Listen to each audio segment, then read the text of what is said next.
Ayan, okay na po ba? Sige, magbabalik tanaw tayo sa ating naging talakayan nung nakaraan. Okay, nakikita na kaya natin ang ating... Okay. Ayan. Sige, balik-aral muna tayo sa ating talakayan nung nakaraan, kaugnay sa mahalagang kaisipan ng mitolohiya. Okay. Una, ito ang panuto natin. Tukuyin kung ang isinasaad sa bawat pahayag ay tama o mali. Ayan. Tingnan nga natin. Una, ang salitang mito ay galing sa salitang Latin na mythos at mula sa Greek na mutos, na ang kahulugan ay kwento. Sige, pakisulat nga sa chat box kung ito ay tama o mali. Sige, hintayin natin ang mga komento sa ating chat box. Yan. O yan, ang bilis. Si Rainiel Manabat de Vera may sagot na kagad. Ang kanyang sagot ay tama. Yan. Tingnan ko nga kung yung iba ay tama. Ayun, ang daming may sagot ng tama. Okay. Yan. So, tingnan na natin kung tama ang sagot. Okay. Ayan, tama. Tunay na ang salitang mito ay mula sa salitang Latin. Okay, ang mitolohiya naman ay sinasabi sa Griego na ito ay mutos. Mula sa salitang mu, na ang ibig sabihin ay kwento. Okay, sige, tingnan natin sa ikalawa. Ang mitolohiya ay kwento tungkol sa mga Diyos at Diyosa. Tingnan ko nga kung tama. Lagyan ng bilang kung tama o mali. Number 2, o ikalawang bilang. Yan, tingnan nga natin. Yan. Ayan, marami na ang mga sumagot. Si Rainiel, sumagot na rin agad. Si Enzo. Yan, tama daw ang sagot. Tingnan nga natin kung tama nga. Ayan, tama ang sagot. Okay, magaling. Mahusay. Tunay na naunawaan ang naging talakayan nung nakaraang linggo. Ikatlong bilang. Ang pangalang Psyche ay nangangahulugan na pag-ibig. Pag-ibig nga kaya ang kahulugan ng pangalan ni Psyche? Tama o mali?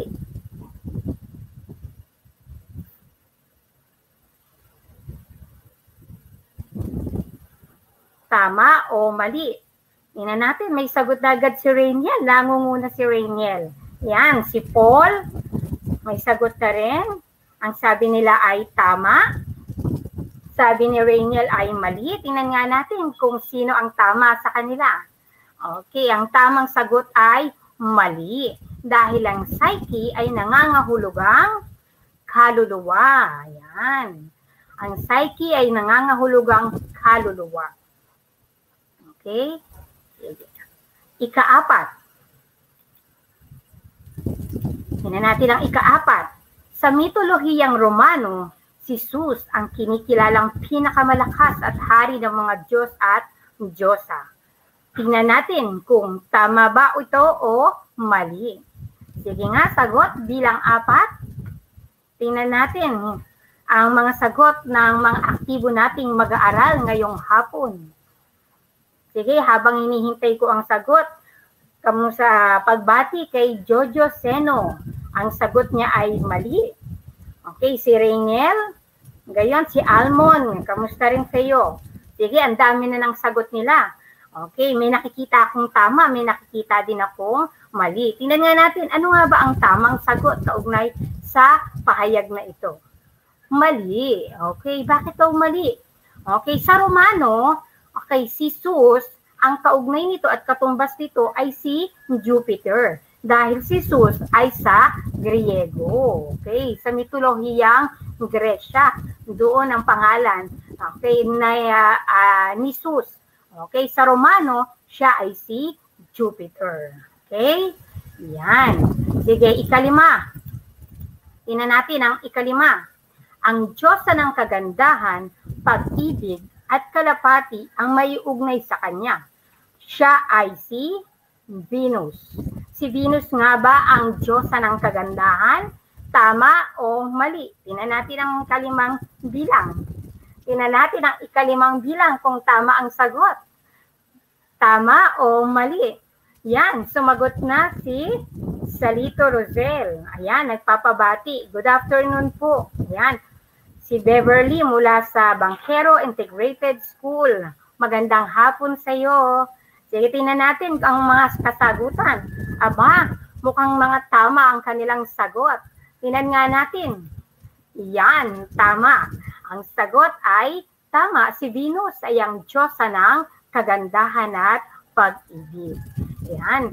Ilan yan sa mga mahalagang kaisipang tinalakay sa mitolohiya. Kasama natin nung nakaraan si Tutor Pam. Okay. Siyempre ngayon, aalimin naman natin, ang tatalakayin natin ay kaugnay sa mga kilos, aksyon, mga galaw. Pag sinasabi natin mga salitang nagsasaad ng kilos, aksyon, o mga galaw, okay, ano ba ang tawag natin dito? Tingnan ko nga kung naalala pa, kung ang salita ay may kinalaman sa aksyon, kilos o galaw. Okay, tingnan natin, ano nga ba ang tawag sa mga salitang ito? Ano ba ang tawag sa mga salitang kilos o galaw? Yan, may sagot na si Rainiel, pandiwa po. Dahil ngayong araw, ang tatalakayin natin ay ang gamit at ang iba't ibang gamit ng pandiwa at ang focus ng pandiwa. Ayan, sige. Tandaan, sabi nga natin, palasak na. Alam na natin pag sinabi nating pandiwa, ito ay tumatalakay at patungkol sa mga aksyon, kilos, galaw. Ayan. Okay, magagaling kayo. Ito ang iba't ibang gamit ng pandiwa. Ipakikilala natin ang iba't ibang gamit ng pandiwa. Sige, mamaya na tayo mag-shout out. Okay, iba-ibang gamit ng pandiwa. Alamin natin. Una, ito daw ay aksyon. Sinasabing ang gamit ng pandiwa ay aksyon kapag may aktor o tagaganap ng kilos. Mabubuo ang mga pandiwang ito sa tulong ng mga panlaping mag, ma, mang, maki, mag, at hulaping an. Maaaring tao, bagay, hayop ang maaaring maging aktor. So, ang gamit ng pandiwa ay aksyon kapag may tagaganap ng kilos. Tingnan natin sa halimbawang ito. Naglakbay si Psyche patungo sa tahanan ni Venus. Okay, ang pandiwa dito ay naglakbay. Yan, tama kayo dyan. Okay, at ang tagaganap ng kilos o aktor ay si Psyche. Kung gayon, ang gamit ng pandiwang naglakbay ay aksyon. Okay? Sa pangalawa, tumalima si Psyche sa lahat ng gusto ni Venus. Ano naman ang pandiwa dito? Sige nga, ano yung pandiwang may salungguhit na nakalagay sa ikalawang halimbawa natin? Okay, pakichat nga natin. Ayan, tama, tumalima. Ang pandiwang ginamit ay tumalima. Ang aktor ay si Psyche. Kung gayon, tama. Ang pandiwang tumalima, ang gamit nito ay bilang aksyon. Okay? Yan, sige. Sunod. Bukod sa aksyon, ang gamit ng pandiwa ay maaari ding karanasan. Kailan naman nating sasabihin karanasan ang gamit ng pandiwa? Nagpapahayag ng karanasan ang pandiwa kapag may damdamin o emosyon. Dahil dito, may nakakaranas ng damdamin na inihuhudyat ng pandiwa. Yan. Kung gayon, kapag ang pandiwa ay nagpapahayag ng damdamin o emosyon, okay, ang gamit nito ay karanasan. Tingnan natin sa halimbawa. Unang halimbawa, nalungkot si Psyche nang umalis si Cupid sa kanilang tahanan. Ang pandiwang ginamit ay tingnan ko nga, ang pandiwang ginamit ay nalungkot. Yan, nalungkot. Kung gayon, ang pandiwang ginamit na nalungkot ay nagsasaad ng damdamin o emosyon. Kaya't ito, ang gamit ng pandiwang ito ay bilang karanasan. Sa ikalawang halimbawa, nagalit si Venus nang mapagtagumpayan ni Psyche ang unang pagsubok. Okay, pagsubok yan. Ang pandiwang ginamit dito ay, sige nga, ano ang pandiwang ginamit dito? Ayan, tama, nagalit. Okay, nagalit ang pandiwang ginamit. Sino ang nagalit? Si Venus. Ang pandiwa dito ay nagsasaad ng damdamin o emosyon. Kaya ang gamit ng pandiwa ay karanasan. Sige nga, tingnan ko nga kung naintindihan ang ating paliwanag. Pahingi nga dyan ng thumbs up. Tingnan ko nga kung naintindihan ang ating paliwanag. Pahingi naman ng thumbs up dyan. Pa-like naman. Sige. Tingnan nga natin. Naktalaki na natin ang una.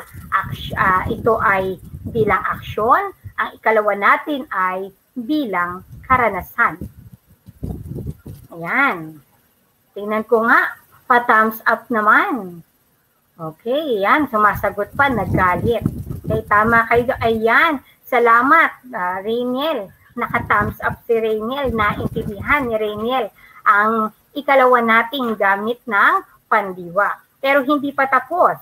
Meron pa, ikatlo. Tingnan naman natin ang ikatlong gamit ng pandiwa. Pangyayari.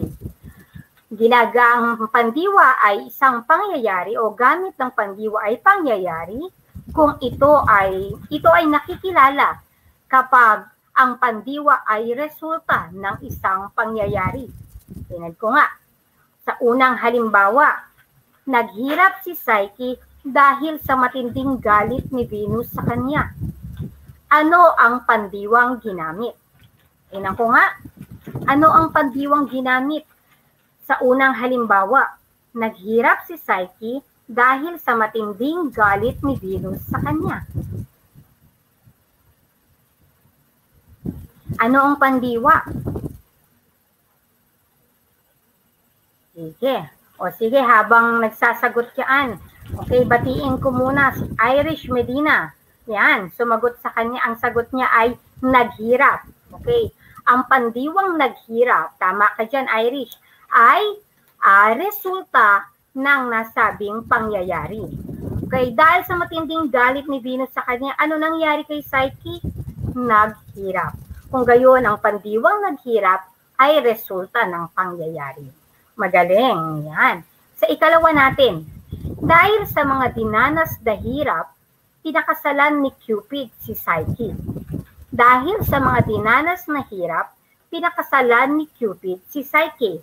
Alin naman ang pandiwang ginamit diyan? Sige, habang nagtatype sa pandiwang ginamit sa ikalawang bilang. Ayan. Hello po, kamusta Ma'am Maika? Yan, si Tutor Maika nakatutok din ngayon. Yan. Hello kay friends. Yan. Sumagot na agad si Irish. Ayan. Ang sinabi niya, dinanas. Alin kaya yung pandiwang ginamit dito? Ayun, tama si Rainiel. Nakita ko yung sagot ni Rainiel. Pinakasalan. Yan. So, kung gayon, ang pangyayari ay dahil sa mga dinanas na hirap ni Cupid at ni Psyche, anong ginawa ni Cupid? Pinakasalan si Psyche. Okay? Kung gayon, ang salita o ang pandiwang pinakasalan ay, okay, resulta ng pangyayari. Okay, kaya ito ay ang gamit ng pandiwa ay pangyayari. Ayan, tama kayo dyan. Nakita ko yung mga sagot ninyo. Tama. Ayan. Okay, sige, tingnan ko nga kung naintindihan yung gamit ng pandiwa natin. Meron tayong tatlong gamit ng pandiwa. Ito ay ang aksyon, karanasan, at pangyayari. Sige, bigyan ko kayo ng pagsasanay. Okay, tingnan natin. Sa unang pagsasanay, Suriin ang mga sumusunod na pangungusap kung anong gamit ng pandiwang nakasalungguhit, kung ito ay bilang aksyon, karanasan, at pangyayari. Tingnan natin. Unang bilang. Umuwi siya sa kaharian ni Venus. Ang pandiwang may salungguhit ay umuwi. Ano kayang gamit ng pandiwa ito?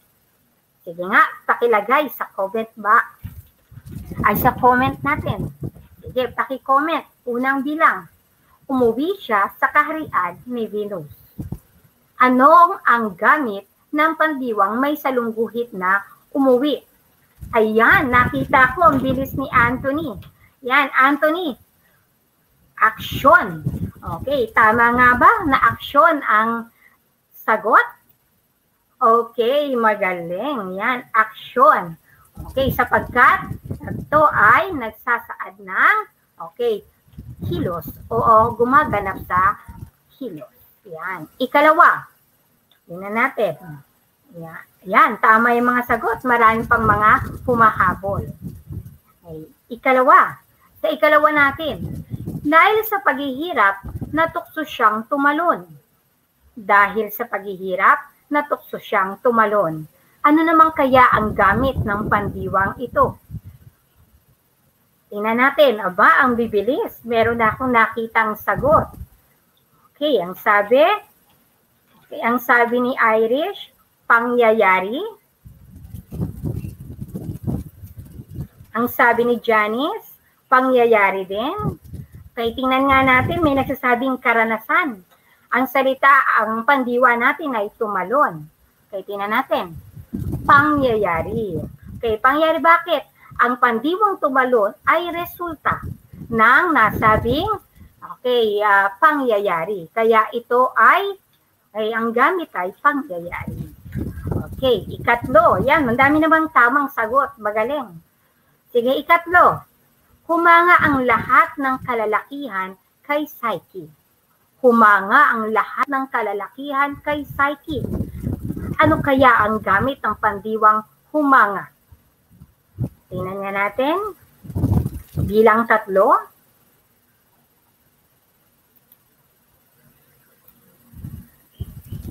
Tingnan natin sa bilang 3.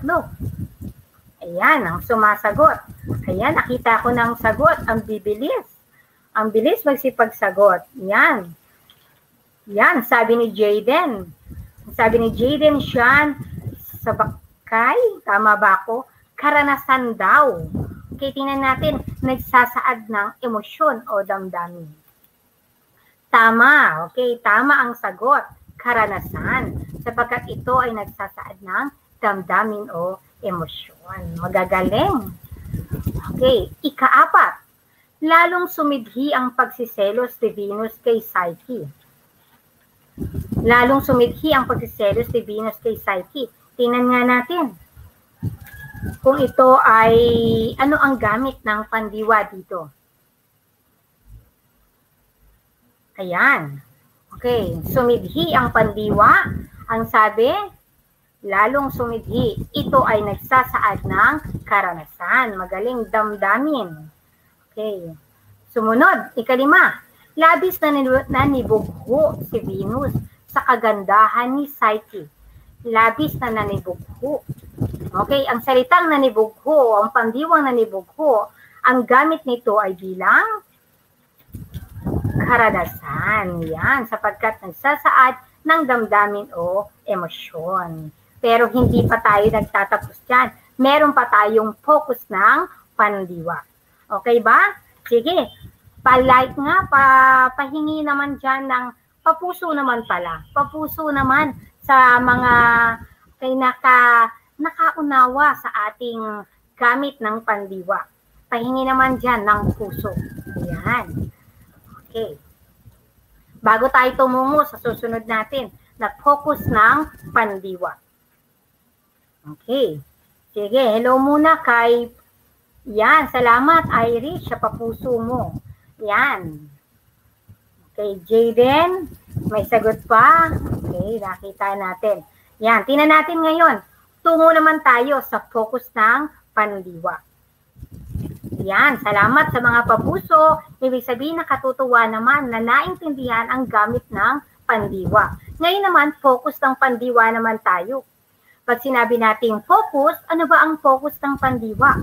Ito ay nagpapakilala ng kaugnayan ng iba't ibang panlapi ng pandiwa sa naging posisyon ng paksa sa pangungusap. Sinasabi din ang focus ng pandiwa, aalamin natin ang relasyon ng pandiwa sa paksa ng pangungusap. Kapag focus ng pandiwa, ang lagi nating tuon, pandiwa at paksa. Pag sinabi nating paksa, ito ang pinag-uusapan sa loob ng pangungusap. Madalas at pinangungunahan ito ng mga panandang ang mga si at sina. Yun ang tatandaan natin ha. Ano ang relasyon sa pagitan ng pandiwa at ng paksa. Okay. Sige, meron tayong una. Ang una nating focus ng pandiwa ay ang focus sa tagaganap o aktor. Ang paksa, ang tagaganap ng kilos pag nasa focus sa aktor. Sumasagot ito sa tanong na sino. Dapat ang paksa sumasagot sa tanong na sino. Ang pandiwa ay maaaring gumamit ng mga panlaping mag, mang, ma, maka, makapag, maki, at magpa. Sige, tingnan natin. Halimbawa, nagpabakuna ang mga senior citizen para makaiwas sa sakit. Ano kaya ang pandiwang ginamit? Tingnan ko nga. Anong pandiwang ginamit dito sa nasabing pangungusap natin? Nagpabakuna ang mga senior citizen para makaiwas sa sakit. Ayan, sige nga, isulat nga sa atin, sa comment natin kung ano ang pandiwang ginamit. Ayan, tama. Ang pandiwang ginamit ay nagpabakuna. Okay, ngayon, alamin natin, ano ang paksa sa pangungusap? Ayun, tama si Rainiel. Ang paksa sa pangungusap ay, okay, ang mga senior citizen. Ang mga senior citizen. Ito ang paksa. Ngayon, ano ang relasyon ng pandiwa sa paksa ng pangungusap? Okay, ang relasyon ng pandiwa sa paksa ng pangungusap, ang paksa ang gumaganap ng kilos. Kaya, focus sa tagaganap o focus sa aktor. Malinaw? Kaya focus sa tagaganap o focus sa aktor. Dahil ang paksa ang gumaganap ng kilos na nagpabakuna. Okay, ikalawa, focus sa layon. Dito naman tayo sa focus sa layon. Sinasabing nasa focus sa layon, okay, ang pandiwa, kung ito ay nagiging paksa ng pangungusap, ginagamitan ito ng mga panlaping i, in, hin, an, han, ipa, ma, paki, at pa. Ang paksa, okay, dapat ang layo ng pandiwa sa pangungusap. Kung sa aktor, dapat ang paksa ang gumaganap sa kilos, sa layo naman, dapat, okay, ito ang layunin ng pandiwa. Okay, kung sa aktor, sumasagot sa tanong na sino ang paksa, sa layon, sasagot ito sa tanong na ano. Okay, sige, tingnan natin. Dito, sa focus sa layon sa pangungusap na ibinigay ang bakuna sa senior citizen para makaiwas sa sakit. Ano ang pandiwang ginamit? Okay, ano ang pandiwang ginamit? Tingnan ko nga. Sige, paki-comment nga ang pandiwang ginamit.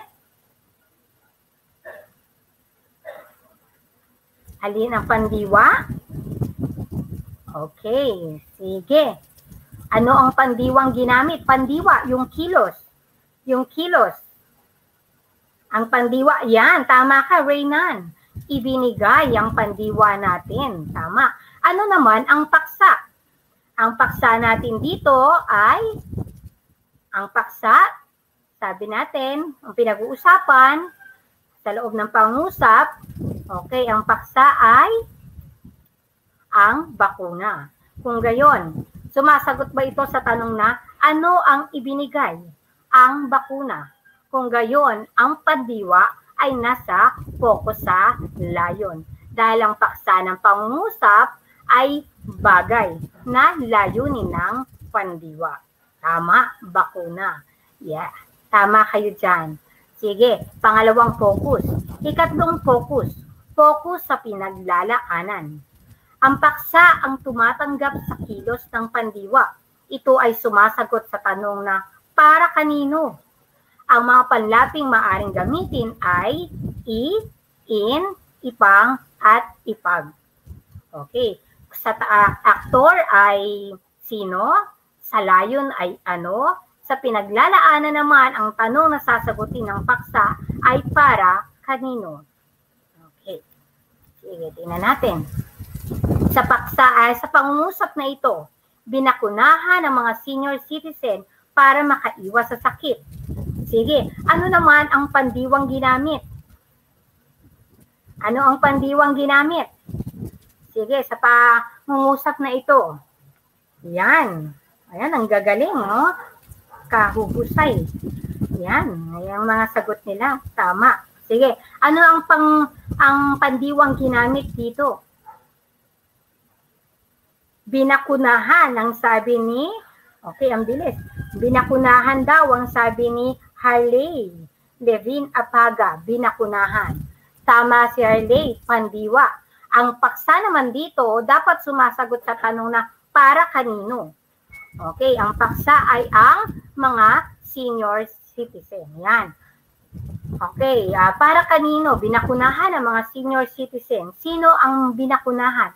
Ang mga senior citizen. Sila ang tatanggap ng kilos. Sila ang pinaglalaanan ng kilos, kaya sa focus sa pinaglalaanan. Okay? Ayan. Tama kayo dyan. Okay.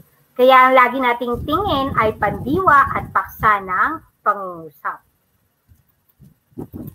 Sa ika-4 naman tayo. Okay. Focus sa kagamitan. Ang paksa ay kasangkapan, bagay na ginagamit upang maisagawa ang kilos ng pandiwa. Ito ay sumasagot sa tanong na sa pamamagitan ng ano. Ang mga panlaping maaring gamitin ay ipang at maipang. Kung gayon, ang gagamitin dapat, ang paksa dapat sumasagot sa tanong na ano ang ginamit o sa pamamagitan ng ano na isagawa ang kilos para maging focus sa kagamitan. Tingnan natin sa halimbawa. Ipinambakuna ang mga gamot na donasyon mula sa ibang bansa. Ano ang pandiwa? Ano ang pandiwa? Ayan. Sige. Tingnan natin. Hintayin natin ang mga sagot. Ayan. Ang bibilis magsipagsagot. Ayan. Si Melody Claridad. Kamusta ka? Pagbati sa iyo. Nakatutuwa ang inyong Okay. Pakikibahagi. Ayan. Nakita ko na. Sumagot na si Jaden Shan. Mula kay Jaden Shan. Ang sabi, ang pandiwa ay ipinangbakuna. Ano ang ipinangbakuna? Sinagot ba ito ng paksa? Tingnan natin, ang paksa ay ang mga gamot. Okay? Ang mga gamot ang ipinangbakuna. Kung gayon, ang paksa ba ang ginamit para maisagawa ang kilos? Okay, kung paksa ang ginamit para maisagawa ang kilos, okay, ito ay nasa focus sa kagamitan. Okay? Nasa focus sa kagamitan. Okay. Sige. Sunod. Focus sa kagamitan yun, ha? Okay. Sunod. Tingnan natin. Malinaw ba? Yan. Focus sa kagamitan. Malinaw ba? Yan. Sabi ni Reniel. Opo. Sige. Yan. Gamot. Okay. Sige. Pagsasanay na tayo. Tingnan natin kung naunawaan natin ang mga focus ng pandiwang ginamit. Okay. Sa una, piliin ang pandiwa sa pangusap at tukuy ng focus nito. Okay, sa una, naku, nailagay ko na. Napindot agad. Sige. Sa unang pagsasanay, inilahad ng Pangulo sa SONA ang kanyang mga nagawa sa bayan. Ang pandiwang ginamit ay inilahad. Ano kaya ang focus ng pandiwa? Ano kaya ang focus ito? Sige nga. Tingnan natin ang focus. Okay, tama, inilahad ang pandiwa. Tama ka dyan, Rainiel. Anong focus ang pandiwa kaya ang unang bilang? Kung ang pandiwa natin ay inilahad. Okay. Ayan. Ang nagawa sa bayan, tama. Okay. Ang paksa ng pangungusap, tama. Okay. Tingnan natin ang tamang sagot. Okay, ano kaya ang focus ito? Focus ba ito sa aktor, layon, kagamitan, o pinaglalaanan? Okay. Sige, tingnan natin kung tama ang sagot. Okay, focus sa layon. Okay, sapagkat inilahad ng Pangulo. Ang paksa dito ay ang kanyang mga nagawa. Layunin niyang ilahad ang kanyang mga nagawa. Kung gaya't ito ay nasa focus sa layon. Yan, magaling. Tama yon. Tingnan natin, ikalawa. Humingi ng paumanhin ang nagkamaling kawani sa tao. Ano naman kaya ang pandiwang ginamit? Humingi ng paumanhin ang nagkamaling kawani sa tao. Tukuyin ang pandiwa at ibigay na rin ang focus ng pandiwa natin. Sige. Yan. Habang sumasagot, babati muna ako. Okay. Yan, sabi hello kay Ruth. Ayan, kay Carlo Alcantara mula sa Banban, Tarlac. Yan. Tama din si Carlo. Ang sabi niya, humingi. Okay. Ngayon, anong focus ng pandiwa? Kung humingi ang pandiwa, ano kaya ang focus ito o nasa ang focus ng pandiwa? Humingi ng paumanhin ang nagkabaling kawani sa tao. Ayan. Sige, anong focus ng pandiwa? Humingi. Humingi. Sino sumasagot ba ito sa tanong na sino? Ano? Okay. Para kanino? At sa pamamagitan ng ano? Okay. Yan. Tingnan nga natin kung ang tama ang sagot. Focus sa aktor. Bakit? Sino humingi? Sino ang humingi? Yung nagkamaling kawani. Siya ang gumaganap ng kilos. Siya ang humingi ng paumanhin. Kaya, focus sa aktor. Okay? Yan. Sige, ikatlo tayo. Ibinigay ang pahintulot sa mga lokal na pamahalaan ang tuntunin sa curfew. Ibinigay ang pahintulot sa mga lokal na pamahalaan ang tuntunin sa curfew. Ano ang pandiwang ginamit?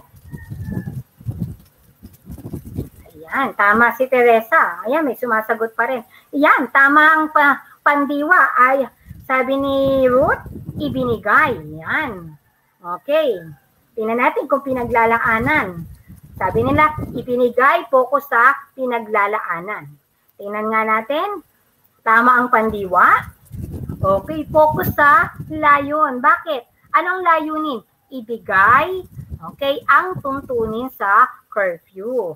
So, focus sa layon. Okay, ito yung bagay na layunin ng pandiwa. Ano yung layunin niya? Ibigay ang tuntunin sa curfew. Kaya, focus sa layon. Yan, tama si Gelay. Gelay Pascual Bawa. Yan. Okay, magagaling. Tingnan natin, ikaapat. Sa ikaapat, ipinanghatid na mga may sakit ang bagong sasakyan ng barangay. Ano ang pandiwa at ang focus nito? Sa ikaapat na bilang, tingnan natin. Sa ikaapat na bilang, lagyan nyo ng bilang para alam natin kung para saan ang sagot ninyo. Sa ikaapat na tayo.